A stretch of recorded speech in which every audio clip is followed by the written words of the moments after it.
Hi, I'm Keith at Amina Technologies, and what we're going to do right now is just unbox and see what's inside of the box.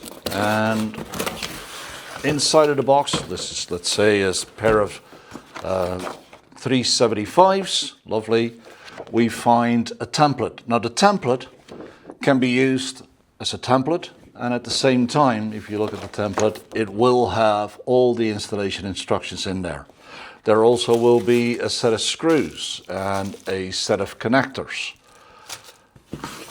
Once we open up an empty box, just to keep everything in place, and we ship everything in pairs unless specifically we have a single odd unit, then we just use a different insert, different box.